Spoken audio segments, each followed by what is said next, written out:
और प्याज के हवाले से दोस्तों मैं आपको बार बार एक चीज़ कह रहा हूँ कि इसकी फूकों की तादाद जो है ना जी, ये देखें, वो कभी भी ये 2 नीचे हैं, 3 4 5 6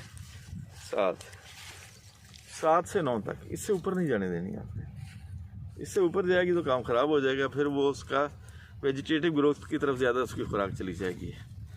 तो ये 75 से 85 दिनों में इसको पैदावारी स्टेज की तरफ लाना शुरू कर देना है। अब देखें, ये बढ़ेगी तो ये साइज़ नहीं बना सकेगा, ये बाद में लेट पे आसब चाक में लगा इनका।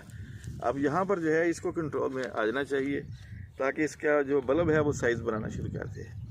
और एक और काम करना है अपने इस स्टेज पर, जब बल्ब बनाना शुरू करें तो इसको एक तो पोटाश वगैरह वो तो देते ही हैं आप, मैं कहता हूँ बेस्ट जो है वो बेस्ट के सुपर जो है बाय ट्रेडर की वो दें। लेकिन एक और काम करना है आपने इस स्टेज पर, जब बल्ब बनना शुरू हो जाए तो प्याज को आपने कॉपर सल्फेट यानी नीला थोथा 2 किलो के हिसाब से फ्लड कर देना है। इंशाल्लाह ताला प्याज की सेहत भी अच्छी होगी, बीमारी का भी कंट्रोल आएगा क्योंकि उसमें कॉपर मौजूद है, सल्फ़र मौजूद है, और उसके साथ साथ ये होगा कि वो अपना साइज़ जो है वो बनाना शुरू कर देगा। रिप्रोडक्टिव ग्रोथ की तरफ जाने के लिए उसकी अच्छी मजबूत बुनियाद हो जाएगी।